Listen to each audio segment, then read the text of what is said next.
I think most top real estate agents don't struggle actually meeting people, but they do struggle to keep track of them. It's not usually because they're disorganized. It's because they're running a high-touch, people-first business without a system that remembers people for them. Today, I want to pull back the curtains and walk you through how we think about CRM builds at Homestead Den. No theory, this is literally what we did for one of our partners.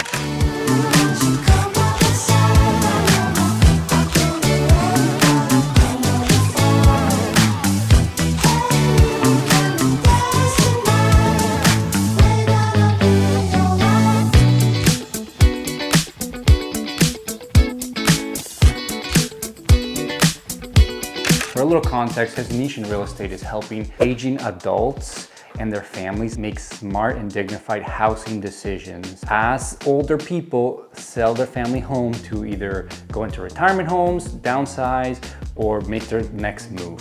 What he does is live presentations. We make content and offer lead magnets to generate leads online and a few other things. Because of the very specific niche that our partner works in, the decision timelines for his clients are often a lot longer than the regular real estate leads. It's not uncommon for someone to meet him at an event, download one of the online guides, but not actually make a housing decision for 6, 12 months, sometimes even over a year. These are emotionally complex transactions, often driven by fear, family dynamics, or even health events. So for this partner, it was absolutely critical to have a much larger than average database of leads and contacts and a system to keep them warm, gently nurtured and engaged until the timing was right for them to move.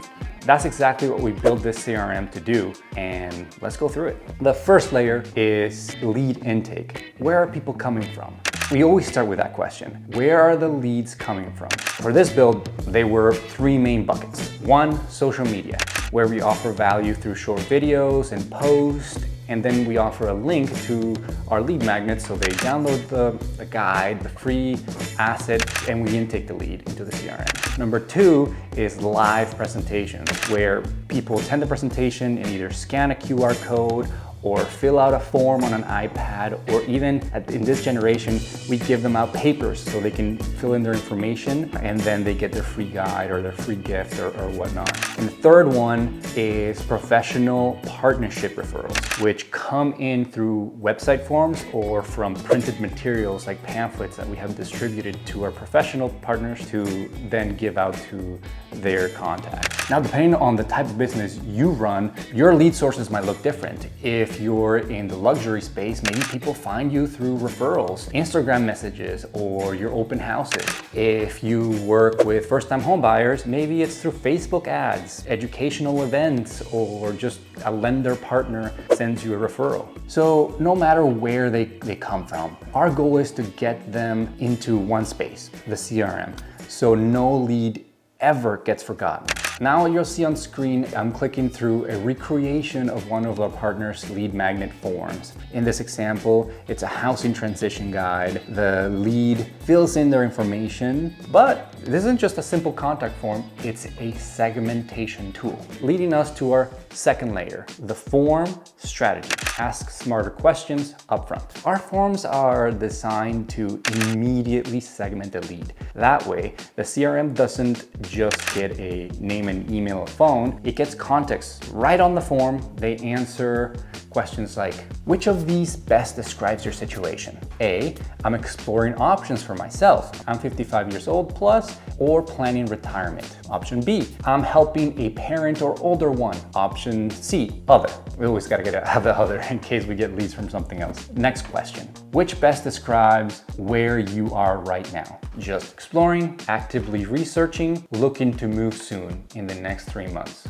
Awesome. Next question. What's the biggest challenge or concern right now? Staying safe and healthy at home, feeling isolated or overwhelmed, figuring out care or support options, trying to understand what choices are available. I'm not sure yet. These questions help my partner place each lead into 1 or 2 core personas that he deals with. Persona A, let's call her Grace, the aging adult considering a move. And persona B, Susan, the adult child supporting a parent making a move. or the other category if they don't fit the niche that we're working with, but there's somebody that still wants to work with us. Now, if you listen to the questions, we also pull language directly from the world of the niche. Grace, one of our buying personas, might be thinking, I'm not ready yet, or I don't want to give up my garden outside to move into a retirement home. That tells us she's early in exploration, not ready for the sales call just yet. Just a few tailored questions gives us all this insight. And once they submit, their data flows directly into the CRM, tagged, sorted, and ready. Of course, these questions are tailored to a very specific niche. For example, a question form for a first-time home buyer might ask things like, what's your price range? Have you talked to a lender yet? What kind of home are you hoping to find? Another example, if you're serving luxury clients, it might have questions like, are you relocating up or upgrading locally? Do you need a quiet close or off-market access? No matter the client type that you service, the form sets up for a better first conversation that you have with them. Layer 1, 2, moving on to layer 3 in the CRM is CRM profile build. Turn those answers into actual filters and segmentations. So behind the scenes, the CRM automatically builds a complete lead profile. It sorts each persona by who they are, how urgent their situation is, and where they came from. It fills in the key details like when they might want to move, what they're worried about, and what kind of help they actually might need. And if it came from an online ad, a piece of content that you produced, it really just tracks exactly which one. So we always know what's working. Our partners don't have to lift a finger yet. He's immediately assigned a task to review the new lead and call the lead. Immediately, within minutes, ideally, that works best for us. Moving on to 1, 2, 3, 4, layer number 4, the first call, relationship plus segmentation. This first call is powerful, not just to build trust, but to fill in the deeper layers of the profile that we're building of this lead. Usually, we like to build a call script designed for the specific niche. It helps our partner ask, are you looking to stay home, downsize, or move into a retirement home? What sparked this search? A fall, a recent scare, or just future planning? Do you have a timeline in mind, or is it just exploratory? Are you the decision maker, or is someone helping you along this process? Another question in the profile that we've already built into the profile is how much monthly cost feels comfortable for your housing goals. Each answer drops into a structured part of the CRM, not just in the notes section or a loose comment added somewhere. It's actually built in custom into the lead profile, and we do that because it's very important for what comes next. Now, all that information helps us quickly sort or prioritize leads based on what kind of support they need, how soon they might want to make a move, or where they are emotionally in the process. It gives the agent real clarity on who needs what without having to remember every detail manually. Now remember, these examples are for our partner, but everything needs to be custom for you. Now we're up to 1, 2, 3, 4, 5, the 5th layer in our CRM build, which is nurture tracks plus pipeline, automating what really matters. Once we understand their situation, the CRM assigns them to 2 key things. A nurture track, what is that? For example, for Grace, one of our buying personas, for example, we might send her automatically a gentle guide on, is it time to downsize, question mark. For our second buying persona, Susan, maybe she automatically gets how to talk to your aging parents about moving without a fight. These aren't just really generic follow-ups. How you doing? Are you ready to sell? They are personalized messages with paths designed around who the lead is and what they're going through. Same goes for other niches. A first-time buyer might get a simple roadmap. Here's what to expect in your first purchase. A luxury seller might get market updates and staging tips before they're ready to list. Because when the CRM knows who the lead is, it can speak directly to them like you would without you having to remember every detail. For example, we build out the deal stage, right? For our partner is new lead, contact made, discovery call booked, plan delivered. This is our partner's transition customized plan that he delivers to them. Next step is exploring options like a tour date, home safety checklist, or an assessment. Next stage is decision made, timing to be decided, delayed move, still preparing, and so on until we reach signed client, closed, and move. And finally, aftercare and referral stage.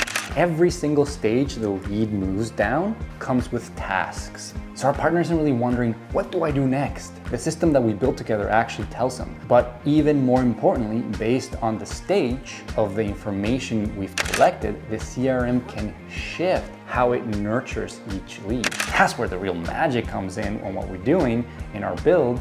The more specific the intake information and conversations that you have, the more personalized, value, and helpful follow-ups become. And instead of sending generic updates, we're sending content and messages that are timely and relevant and truly useful because we actually know what matters to that person. Moving on to the sixth layer, which is our final layer, no worries. So 1, 2, 3, 4, 5, 6. It's our aftercare engine and long-term trust equaling referrals.